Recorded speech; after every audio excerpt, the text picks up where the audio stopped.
అందరికీ వందనాలండి. ఆత్మ సంబంధమైన మనం గుర్తించలేని,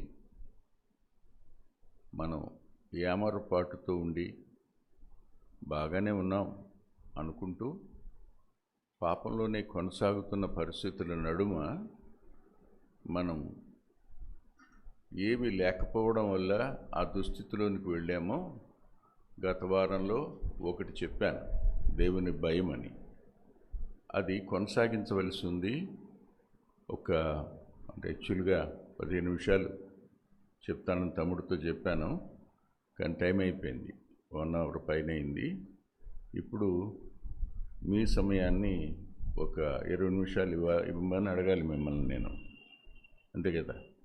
కరెక్ట్గా 12కి ముగించేస్తాం మనం. బ్రెడ్ బ్రేకింగ్ కానీ చివరికి ఆశీర్వాదంతో సహా ముగించేస్తాం కాబట్టి 12కి అయిపోద్ది. కానీ ఇవాళ మీరు ఎప్పటిదాకా ఉండాలి? ఎప్పటిదాకా ఉండగలరు అసలు? మేము రక్షించబడిన తొలి దినాల్లో అయితే ఉదయం వెళ్ళి కూర్చుంటే సాయంకాలం 5-4 అప్పుడు కూర్చుంటే సాంబార్ అన్నం తిని వచ్చేవాళ్ళం. ఇవాళ మీ టైంకి మిమ్మల్ని వదిలేస్తున్నాం. అందుకనే కొద్ది సమయం నన్ను ఓర్చుకోండి. కీర్తనల గ్రంథం 3వ కీర్తన.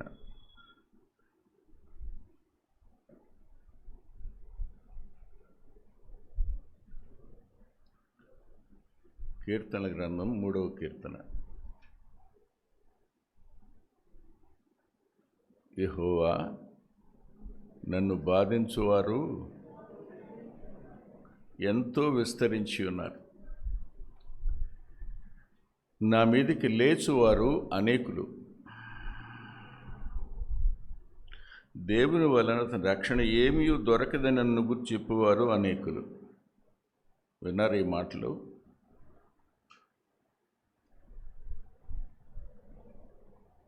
అర్థమైన ఈ మాటలు మళ్ళీ చదువుదాం అందరం. యెహోవా, నన్ను బాధించువారు విస్తరించి ఉన్నారు, నా మీదికి లేచువారు అనేకులు. దేవుని వలన అతనికి రక్షణ ఏమీ దొరకదని నన్ను గురించి చెప్పువారు. ఆగండి, ఆగి ఆలోచించి వెళ్ళండి. Stop, think and proceed. అంటే ఆగండి, ఆలోచించండి, ముందుకు వెళ్ళండి. మళ్ళీ ఎందుకు ఆగాలి? ఈ కీర్తన అబ్షాలోము చేత తరమబడిన ప్రారంభమైన కీర్తన ఇది. పైన రాశాడు కదా, ఏమని రాశాడు? అబ్షాలోము చేత. అప్పటిదేగా కీర్తన. ఒక ప్రశ్న అడుగుతాను. ఇప్పటికీ దావీదు పాపం చేసి ఎన్ని సంవత్సరాలు అయింది?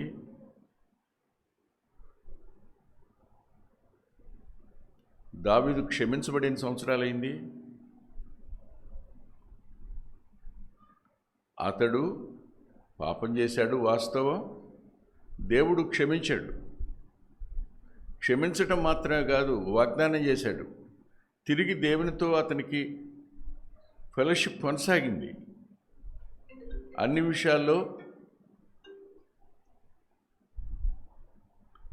విషయాలలో దావీదు మంచిగా ఉన్నాడు. కానీ హీఈజ్ అండర్ ద ఏమనాలి, చాస్టైజ్మెంట్. తండ్రి శిక్షించినట్టు కొడుకుని చచ్చిపోకుండా ఉండటం కోసం శిక్షించిన శిక్ష మాత్రం ఉంటుంది, మర్చిపోకండి. తప్పు చేసి పశ్చాత్తాపడి సరైన రక్షించబడించే తర్వాత చేసిన ప్రతి పాపానికి శిక్ష ఉంటుంది, సందేహం మాత్రం లేదు. ఇప్పుడు ఆ శిక్షలో కొనసాగుతున్నాడు. ఈ శిక్షలో కొనసాగేవాడిని చూసి ఏం చేయాలి మనం? చెప్పండి. నాయనా, మేము కూడా చేస్తే మా పరిస్థితి కూడా ఇంతే కదా అని ఏమి రావాలి? భయం రావాలి. ఎందుకని? You are also children of Abraham, he is also son of Abraham. ఇద్దరు ఒకే తండ్రి పిల్లలు. ఇప్పుడు కూడా నిలబడిన ఆయన కానీ నేను కానీ మనం అందరం ఒకే తండ్రి పిల్లలు రక్షించబడితే, అవునా? ఒకరిని బట్టి ఒకరు ఏమవ్వాలి చెప్పండి? ఒకరికి ఏదైనా శిక్ష వచ్చింది, అది చాస్టైస్మెంటే, తప్పు చేయటం వల్ల వచ్చింది, మనం ఏమవ్వాలి? భయపడాలి, భయం కలగాలి. భయం లేదు, భయం లేకుండా ఏమొచ్చింది? ఏమన్నాడు ఆయన? బాధించటం వచ్చింది. దేవుని చేత శిక్ష గుండా వెళ్ళే వ్యక్తిని బాధపరచడం చిన్నదా? చచ్చిన దాన్ని మరింత చంపటం కాదు, బాధించడం నెంబర్ 1. నెంబర్ 2 చూడండి, నా మీదకి లేచేవారు అనేకులు. వాళ్ళకి నేనేం తప్పు చేశా? My sin is against the lord. నేను దేవునికి విరోధంగా తప్పు చేశా, రైట్. నా పాపానికి తప్పనిసరిగా నేను అనుభవిస్తూ కొనసాగుతున్నా. ఆయన దగ్గర క్షమాపణ కోరా, క్షమించేయడంతా బాగుంది. కానీ శిక్షలో నుంచి వెళుతున్నప్పుడు ఒకప్పుడు నేను మంచిగా ఉన్నప్పుడు ఎలా ఉన్నారు వాళ్ళు? 10,000 అన్నారు నన్ను. 10,000 అన్నారు. అయ్యా నువ్వు మాకు దీపం వంటి వాడు నాయనా అన్నారా? ఇప్పుడేమంటున్నారు? లేచారండి, చంపేయండి అండి. అబ్షాలోము పక్షంగా ఎన్ని లక్షల మంది చేరారో దావీదు అంతరంగ క్షోభతో రాశాడు ఈ కీర్తన. ఇంకా అన్నాడు చూడండి, దేవుని వల్ల అతని రక్షణేమి. బహుశా పాట పాడుతున్నారేమో, స్లోగన్ చెప్తున్నారేమో. అతడిని దేవుడు రక్షించడు, వాడు రక్షించబడడు, దేవుడు అతన్ని రక్షించే పనే లేదు అంటున్నారు. దేవుడేమన్నాడు? అబ్బాయి నిన్ను క్షమించాను, నీ కొడుకుని నేను రాజుగా చేస్తాను, నువ్వు ఎక్కడైతే పతనమయ్యావో అదే కడుపులో నుంచి ఆ బిడ్డను తీసి నేను రాజుని చేస్తాను అన్నాడు. ఇదేంటి? ఏమనాలి? That is the compassion of God, that is love of God, that is mercy of God, that is grace of God. దేవుని కృప. సొలొమోను రాజు చేయడానికి మనం పాపం చేసి తప్పు చేసి అందులోంచి సొలొమోను దేవుని చిత్తంలో లేడా అని సమర్థించుకోవడం కోసం కాదు ఈ మాటలో. దేవుడు తన ఎడల ప్రేమ చూపిస్తున్న సందర్భాన్న ప్రేమించే. ఇప్పుడు ఈ దెబ్బలన్నీ దేనికోసం? ఫిబ్రవరి పత్రిక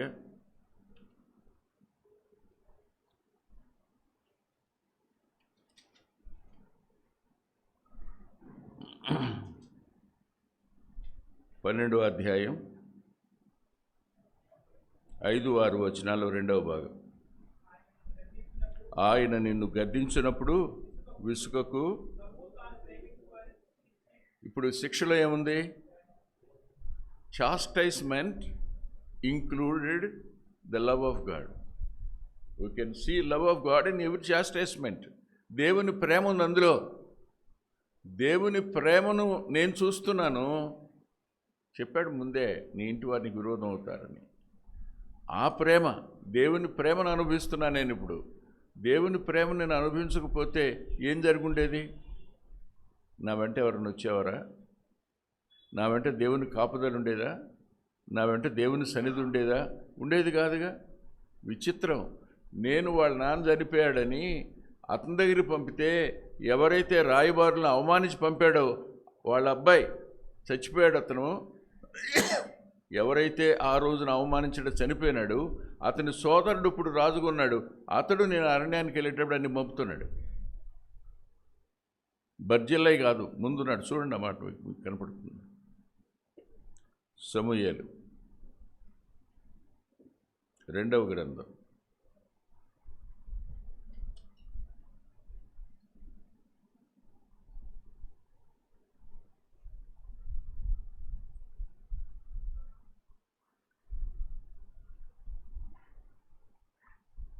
15వ అధ్యాయం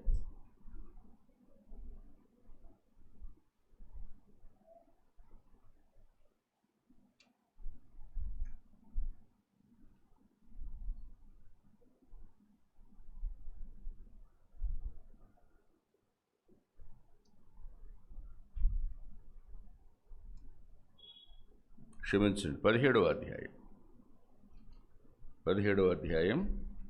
27వ వచనం. దావీదు మహనయీముకు వచ్చినప్పుడు అమ్మోనీయుల రబ్బా పట్టణం వాడైన నాహషు చనిపోయినప్పుడేగా వెళ్ళింది, చదువుకోండి వెళ్ళి.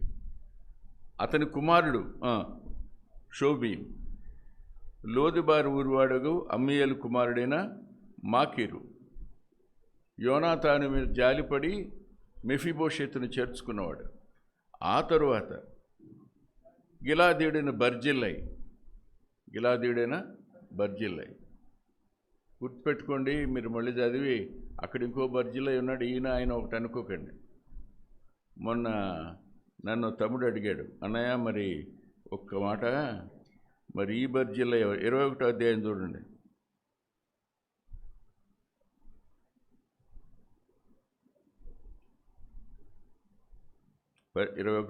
అదే 2 గ్రంథంలో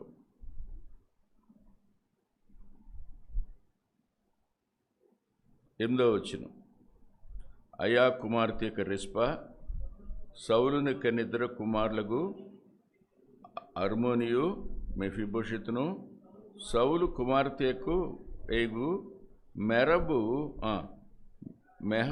మెహలతీయుడుగు. ఇక్కడ బర్జిల్లై అంటే ఇతడు మెహలతీయుడు, ఇక్కడ కాదు, అర్థమైందా? అయినా ఇతను ఏ ఊరు వాడు? బర్జిల్లై, మనం చదువుకున్న బర్జిల్లై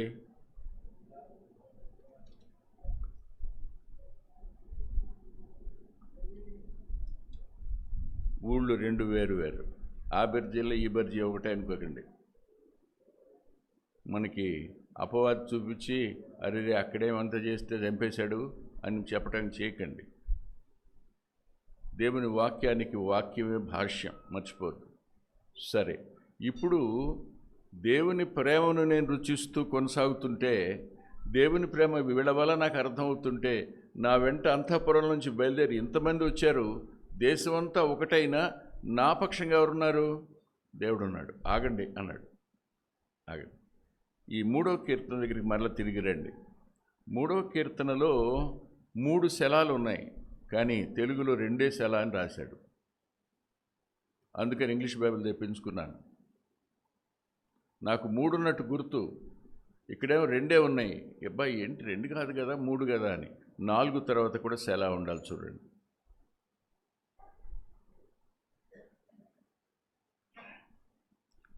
అంటే ముమ్మారు ఆగాలి కీర్తనకి.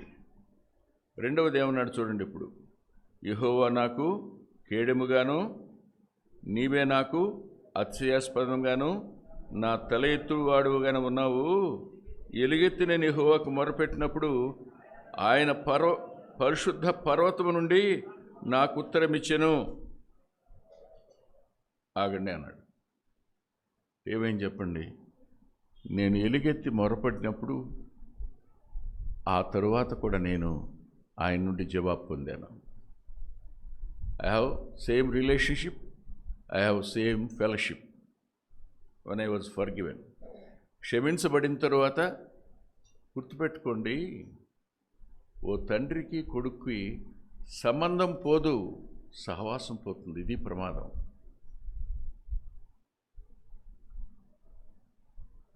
అర్థమైందిగా మీకు? సంబంధం ఎప్పటికీ పోదు.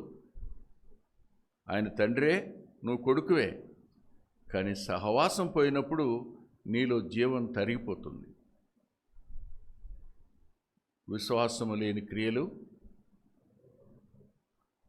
కాబట్టి మరణం అలా సంభవించే అవకాశం ఉంది. ఇక్కడికి రండి. ఇక్కడికి వస్తే ఆగండి అన్నాడు. దేవునితో నాకున్న సంబంధం అలాగే ఉంది శాశ్వతంగా. దేవునితో ఉన్న సహవాసం కూడా ఉంది. నేను పిలిస్తే ఆయన పలుకుతున్నాడు. ఆగండి అన్నాడు. మీరు నా మీదకి లేచారే, నన్ను బాధ పెట్టారే, వీడికి రక్షణ లేదు అన్నారే, ఆగండి. దేవుడు నా మాట వింటున్నాడు, తన పరిశుద్ధ పర్వతం నుంచి జవాబిస్తున్నాడు అంటూ తర్వాత చూడండి. కావున నేను పండుకొని నిద్రపోయి ఎక్కడ ఈవెన్ ఇన్ ద జంగిల్, అడవిలో. చుట్టూ క్రూర మృగాలున్నా, మనుషులు నా మీదకి లేచినా, రక్షణ దొరకదని వాళ్ళు అన్నా, ఆ మాటలన్నీ అన్నవాళ్ళు అరే రే రే రే దేవునికి ఎంత లెక్క చెప్పగలరు కదా? చెప్పరా? మాట్లాడండి, తప్పనిసరిగా లెక్క చెప్పాలి, సందేహం ఉండదు. చూడండి ఇంకా ఉన్నాడు. 10,000 మంది దండెత్తి నా మీదకి వచ్చి మోహరించిన నేను భయపడను. యెహోవా లెమ్ము, నా దేవా నన్ను రక్షింపుము. నా శత్రువులందరి దవడ ఎముక మీద కొట్టు వాడవు నీవే, దుష్టుల పళ్ళు విరక్కొట్టువాడవు నీవే. రక్షణ యెహోవాది, నీ ప్రజల మీదకి నీ ఆశీర్వాదము. ఇప్పుడు ప్రజలు 2 భాగాలు చేశాడు. ఎవరు విమర్శించి తాము దేవుని సంకల్పాన్ని నిరాకరించారో వారు. అయినా క్షమించడానికి సిద్ధమనసు కలిగినవాడు కదా, నీ ప్రజలందరినీ నువ్వు దీవించయ్యా, క్షమించయ్యా అన్నాడు. పళ్ళోడుగొట్టు,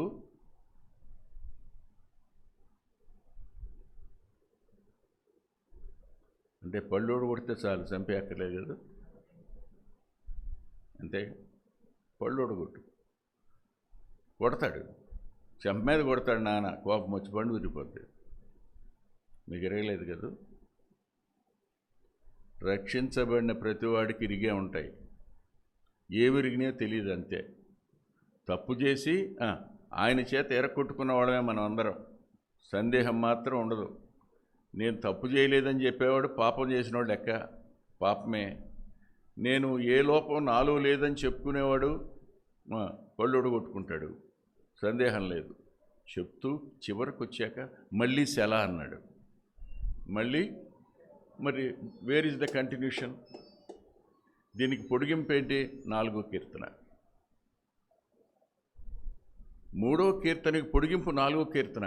కానీ 3వ కీర్తనకి 4వ కీర్తనకి మధ్య ఎంతకాలం ఉందో మనకు తెలియదు. ఎన్ని సంవత్సరాల తర్వాత రాశాడో తెలియదు, కానీ సెలాన్ని మాత్రం రాశాడు. ఆగండి అన్నాడు.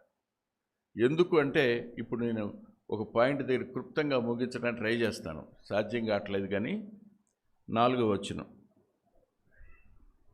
భయమునుంది పాపం చేయకుడి, మీ పడకల మీద ఉండగా అది చేయాలి. Don't open your mouth. నువ్వు నోరు తెరబాకు, నోటికి ఏమొస్తుంది మాట్లాడబాకు, ఎదుటి వాడిని బాధ పెట్టబాకు, అతని మీదకి లేవబాకు, అతని గురించి లేనిపోయిన స్టేట్మెంట్లు ఇవ్వబాకు, రక్షణ దొరకదని, జాగ్రత్త అని సందేశం ఉంది. లోపలికి తన వైపుకు తాను చూసుకుంటే తాను సరయ్యాడు. ఎలా సరయ్యాడు? దేవుడు అతని దగ్గరికి వాక్యం పంపాడు నాతాను ద్వారా. తన వాక్యాన్ని పంపినప్పుడు ఏం చేశాడు చెప్పండి? రాజు దగ్గరికి వెళ్ళి తప్పు చేశావు అని అంటే ఏం చేస్తారు? ఆహువులాగా తరవనన్నా తరుముతారు, తరవరా? చంపేసిన రాజులు లేరా? ప్రవక్తలను చంపిన రాజులు లేరా? ఉన్నారుగా. కానీ నేను అలా చేయలే. ఏం చేశాడు? దేవుడు చూస్తున్నాడు, ప్రతిదీ చూస్తున్నాడు, ప్రతిదీ లెక్క రాస్తున్నాడు. ఎవరు ఇన్ఫ్లుయెన్స్ ఉంటే మనిషి ఇలా చేస్తాడు? ఎవరి ఇన్ఫ్లుయెన్స్? లోకం యొక్క ఇన్ఫ్లుయెన్స్, లోకం యొక్క ప్రవృత్తి యొక్క influence. The nature of the world is sinful and that was organised by the Satan, not by God alone. అది ఎప్పుడు నువ్వు కోపం ఎందుకు పడవు, నువ్వెందుకు ద్వేషించవు, నువ్వెందుకు విమర్శించవు, నువ్వెందుకు కాలడ్డం పెట్టవు, నువ్వెందుకు కాలెరక్కొట్టవు చెప్తుంది. బట్ మనం నూతన సృష్టిగా మార్చబడిన వాళ్ళు. భయము నుండి పాపం చేయకండి అంటూ భయం ఎలా వస్తుందో చెప్తున్నాడు చూడండి. ఇప్పుడు 4:4 మీ పడకల మీద నుండగా అంటే నిద్రపోయావు, లేచావు, లేవగానే ఏం చేయి? వెంటనే లేవవా, కాగు. ఆగి ఏం చేయాలి? చెప్పండి, ఏం చేయాలి? వాక్యాన్ని జ్ఞాపకం చేసుకో. ఏ వాక్యం? ఏ వాక్యం చెప్పండి? దేవుడు నీతో మాట్లాడిన వాక్యం. నీ పశ్చాత్తాపం కొరకే నిన్ను బలపరిచిన వాక్యం. నువ్వు పశ్చాత్తాపడమని ప్రోత్సహించిన వాక్యం. దేవుని దృష్టిలో నువ్వు మృతుడు అయ్యే ప్రమాదంలో పడతావు, జాగ్రత్త అని చెప్పిన వాక్యం. ఆ విషయంలో మనం ఎక్కడ దేవునికి మనకి ఉండే సహవాసం తెగిపోతుందో గుర్తుపెట్టుకోండి. దేవునితో సహవాసం తెగిపోయిన వాళ్ళు చాలామంది ఉన్నారు. సంబంధం అలా ఉన్నా, సహవాసం లేకపోవడం ఎంత బాధాకరంగా ఉంటుందో తెలుసా మీకు? చాలాసార్లు చెప్పాను నేను. నోరు జారితే చాలండి, నోరు జారితే చాలు. ఇక్కడే నిలబడ్డాను, బల్ల ఇవ్వడానికి కిందకు వచ్చాను, ఇచ్చి రొట్టెలా చూశాను, నల్లగా కాలి ఉంది, నల్లగా ఉంది. కోపం వచ్చింది నాకు. వచ్చి ఇటు చూసా, కరెక్ట్గా నా భార్య కళ్ళిద్దరి చూస్తున్నాం. ఇంకా ఒళ్ళు మండిపోయి అన్న తలకాయించుకుంది. బుర్రుందా నీకు, ఏంటి ఇట్ట కాల్చావని కేకలేసా. కేకలేక తలకాయించుకుంది. నేనేమనుకున్న దాన్ని దేవుని కోసం రోషం అనుకుని ఇక్కడి నుంచి బయలుదేరి ఉయ్యూరెళ్ళి వాక్యం చెప్తుంటే ఎర్ర సముద్రంలో ఫరో సైన్యం బలవంతంగా తోటలా అలా ఉంది వాక్యం. బాధగా దుఃఖంగా ఉంది. ఇదేంటే, నేనేం తప్పు చేశాను బాబు? పొద్దున్నే లేచాను, వాక్యం ధ్యానించాను, ప్రార్థించాను, వర్తమానం చెప్పాను, రొట్టిచ్చే దగ్గరే కదా కోప్పడ్డానా? అది తప్పు కాదు కదా అనుకున్నా. సరే, అక్కడి నుంచి అట్ట త్వరగా ముగించుకుని ఇంటికి వచ్చేసిన తర్వాత అక్కడికి వెళ్తే ఆమె నవ్వి అంది, ఏమండి నేను చేయలేదండి, అది ఆంటీ చేశారండి. విచిత్రం చెప్పనా, నేను అటు అన్నప్పుడు ఆంటీ చూసింది నన్ను. ఆమెనే చూశాను నేను. అమ్మ అయిపోయానుగా అనుకున్నా. అలాగమ్మా అనేసి పైకి వచ్చేసి మోకరించా. There is no presence of God with me. నేను జీవితంలో కోల్పోకూడదు అనుకునేది ఒకటే, దేవుని సన్నిధి. నాకు అది ఉంచి చాలు నాయన. నేను ఆఖరి శ్వాస విడిచేంత వరకు నాలో వాక్యం, నాతో నీ సన్నిధి, ఈ రెండు నాకు చాలు. Don't leave me alone. ఎందరూ నన్ను ఒంటరివాణి చేసిన, నువ్వు మాత్రం నన్ను ఒంటరివాణి చేయొద్దు. నువ్వు నాతో ఉండు, నీ వాక్యం నాలో ఉండు, చచ్చిపోయేటంత వరకు, ఆఖరి శ్వాస వరకు. ప్రార్థన చేసుకుని కిందకి వెళ్ళి మళ్ళీ ఏమా ఏం తిన్నావు, బాగున్నావా అని మళ్ళీ పలకరించా. ఎలా? ప్రేమను వ్యక్తం చేసి పైకి వచ్చి మోకరించి, ఏమి లేదు, భార్యని క్షమాపణ అంటే అడుగుతామండి. రేపు పొద్దున లోకువైపోం అవ్వా? చెప్పండి. నువ్వు ఎన్నిసార్లు నాకు క్షమాపణ చెప్పా ఉంటుంది, రేపు పొద్దున లేనిపోయిన తలనొప్పి కదా అని మళ్ళీ నవ్విచ్చి పైకి వచ్చారు. మళ్ళీ మోకరిస్తే మళ్ళీ దేవుని సన్నిధి లేదు. చివరికి పశ్చాత్తాపడి కిందకి వెళ్ళి, అమ్మ సారీ అమ్మా అన్న. సారీ అంటే ఇంగ్లీష్ పదం కదా, క్షమించమ్మా అన్న. కన్నీళ్ళు వచ్చినాయి. మళ్ళీ వచ్చి మోకరిస్తే I use to enjoy the presence of God. మోకరించిన ప్రతిసారి దేవుని సన్నిధి కోసమే నా ఏడుపు, ఇంకేముండదు. నాకేం వద్దాయా, నీ సన్నిధి చాలు. దావీదుకు దేవుని సన్నిధి తోడుంది, దేవుని రక్షణ తోడుగానే ఉంది, దేవుని పోషణ తోడుగానే ఉంది. అయినా ఎన్ని మాటలు అంటున్నాడు, బాబు మీరు లేవకముందే వాక్యాన్ని కొంచెం ధ్యానించండి అయ్యా అన్నాడు. ఏమన్నాడు చూడండి, ధ్యానం చేసి ఊరుకోండి, అంతేగాని ఏం చేయకూడదు. ఊరుకోకనేగా మీరు లేచారు, ఊరుకోకనేగా మీరేమన్నారు, బాధ పెట్టారు, మీ ఊరుకోకనిగా మీరేమన్నారు? ఆడికి రక్షణ దొరకదు దేవుడి నుంచి అన్నారుగా, మీరు అన్నారా? మౌనంగా అంటే నీవు నోటి ద్వారా తప్పు చేయకుండా ఉండడానికి వాక్యము ధ్యానించడం, దేవుని భయం నీలోకి రావడానికి కారణమవుతుంది. ఇక్కడ ధ్యానం అనే పదానికి 3 అంతల అర్థం ఉంది. ఒకటి ఏమిటంటే వాక్యం మీద మనసు ఉంచడం అని. చూడండి,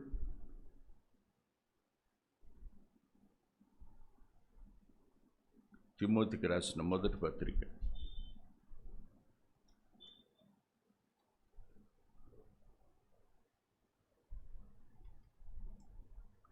నేను నిన్న ఫోన్ చేసినప్పుడు అసలు కిషోర్తో మాట్లాడే ఓపిక కూడా లేదు నాకు. నాన్న నువ్వు వచ్చి కొంచెం వాక్యం చెప్పు,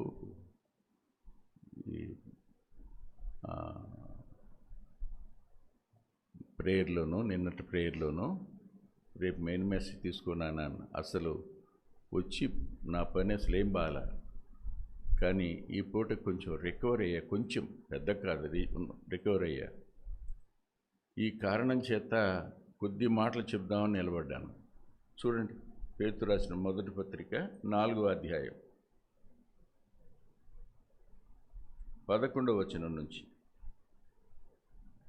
నీ యవ్వనమును బట్టి ఎవడు నిన్ను తృణీకరింపనీయకుము కానీ మాటలోను ప్రవర్తన, అందరూ చదువుదాం, మాటలోను ప్రవర్తనలోను ప్రేమలోను.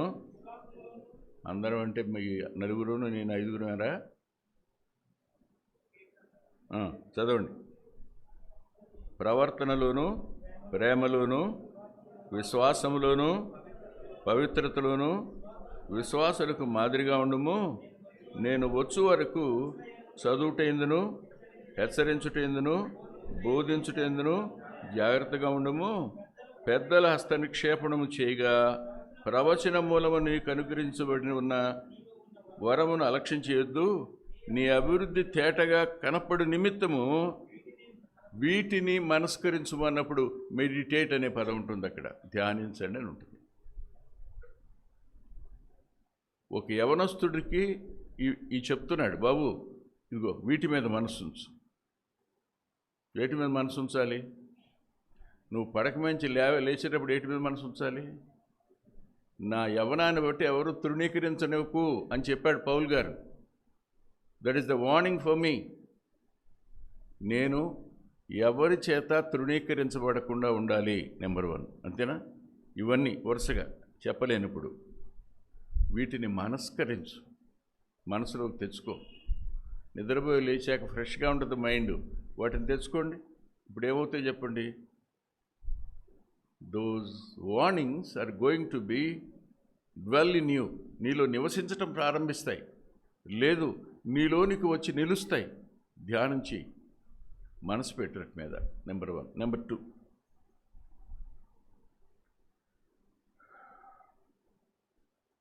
నలభై 49వ కీర్తన.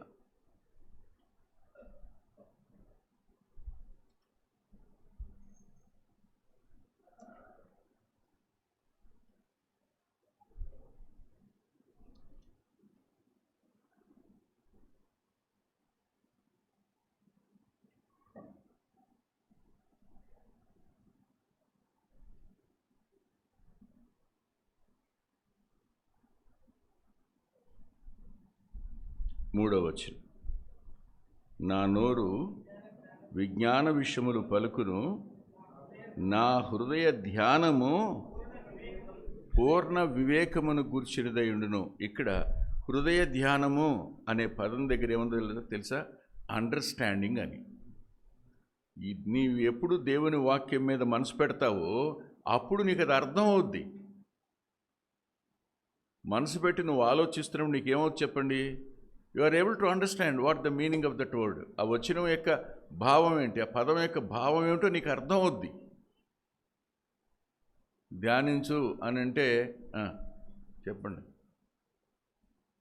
ధ్యానించంటే ఏసు రక్తమే జయం, ఏసు రక్తమే జీవనం 100 సార్లు అనమని కాదు. ఆ రక్తం చేసే పని ఏంటో ఆలోచించాలి. ఆ రక్తం ఏమిటో అర్థం చేసుకో అని. నేను చాలా సంవత్సరాల క్రితం ఒక దైవ సేవకుడిని చదివాను. ఆయన రక్షించబడి సేవకు వచ్చిన దగ్గర నుంచి చనిపోయేంతవరకు ఆయన సబ్జెక్ట్ ఏంటో తెలుసా? ద బ్లడ్ ఆఫ్ క్రైస్ట్ అట. ప్రతి వర్తమానం దాని మీదే. అలాంటి లెజెండ్స్ ఉన్నారు, స్పిరిచువల్ లెజెండ్స్ వాళ్ళు. మనం ఒకసారి చెప్తేనే అయిపోతాం, మళ్ళీ ఇదే మొదలెట్టాడా అంటారు. మూడోసారి నాలుగోసారి వినేటప్పటికీ అయిపోద్ది, మళ్ళీ మొదలుపెట్టాడు ఓ అంటారు. అలా అనలేదు ఎవరు. గుర్తుపెట్టుకోండి. అంటే వాక్యాన్ని నువ్వు మనస్కరిస్తున్నప్పుడు, ఆలోచిస్తున్నప్పుడు అది నీకు అర్థమవుతుంటుంది. ఎవరి ద్వారా? By the spirit of God, దేవుని ఆత్మ ద్వారా. మూడోది చూడండి, 119వ కీర్తన.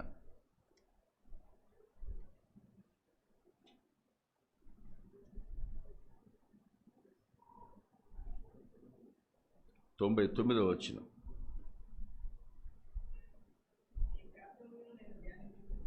నీ శాసనములు నేను ధ్యానించుచున్నాను కావున.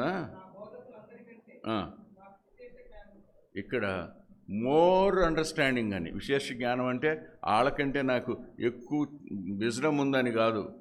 మోర్ అండర్స్టాండింగ్ అంటే నేను వారికంటే ఎక్కువ అర్థం చేసుకున్నాను వాక్యాన్ని. మెడిటేట్ అనే పదానికి అర్థం చేసుకోవడం, ఎక్కువగా అర్థం చేసుకోవడం అని, డీపర్ మీనింగ్ అని అర్థం వస్తుంది.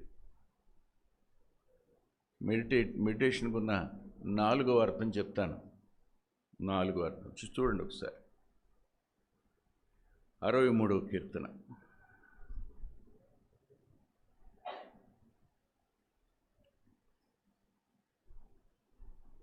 4-5 వచనాలు. నా మంచం మీద నిన్ను జ్ఞాపకం చేసుకొని రాత్రి జాముల యందు నిన్ను ధ్యానించినప్పుడు స్పిరిచువల్ సాటిస్ఫాక్షన్ వస్తుంది. ధ్యానంలో అర్థమైనప్పుడు తృప్తి కలుగుతుంది.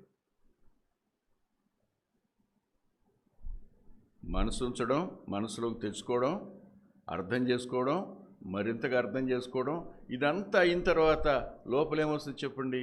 తృప్తి. అవునా? ఇవన్నీ నేను చేశాను కాబట్టి ఇప్పుడు భయం కలిగింది నాకు. దేవుని దగ్గర పశ్చాత్తాపడ్డాను. ఎంత ఏడ్చానో తెలుసా మీకు? నా పడక కొట్టుకుని పోయేటంత. మీరు విమర్శించవచ్చు నన్ను, మీరు తక్కువగా మాట్లాడవచ్చు నన్ను, కానీ నేను మిమ్మల్ని ఎప్పుడూ మాట్లాడలా, నేను ఎప్పుడూ విమర్శించలా, నేను మిమ్మల్ని ఎప్పుడూ బాధ పెట్టలా. మీకోసం నా ప్రాణాన్ని పణంగా పెట్టాను యెహోవా యుద్ధాల దగ్గర, అంతకుముందు గొలియాతును చంపే దగ్గర.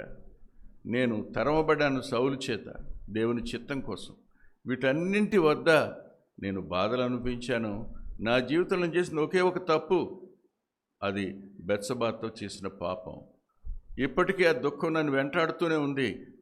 అందుకే 51లో అంటాడు, నా పాపం ఎల్లప్పుడు నా కళ్ళ ముందే ఉంది అంటాడు. ఆ తరువాత జీవితంలో దావీదు పడిన ఆవేదన చిన్నది కాదు.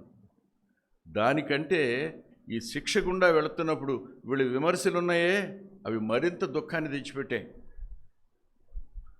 దేవుని భయం రావడానికి దేవుని వాక్యం నీతో మాట్లాడితే, దేవుని వాక్యాన్ని పరిశుద్ధాత్మ దేవునికి అర్థమేటి చేస్తే, మరింతగా అర్థమైతే, ఆత్మలో నెమ్మది తృప్తి కలిగిన తరువాత నీ హృదయంలోకి ఏమొస్తుంది తెలుసా? దేవుని భయం వస్తుంది. అప్పుడు నోరు మూసుకుంటావు, మాట్లాడకుండా ఉంటావు, అనవసరమైన మాటలు మాట్లాడవు. ఇవాళ తిరిగి దేవుని భయాన్ని మనం తెచ్చుకోవాలి అనేది చెప్పాలనుకున్నాను. తల్ల వంచండి, ప్రార్థన చేసుకుందాం. క్షమించండి, 25 నిమిషాలు తీసుకున్నట్టున్నాను.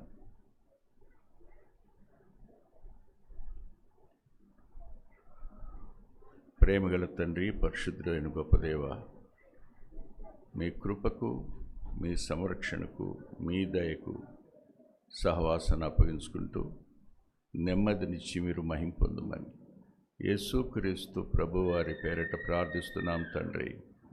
ఆమేన్.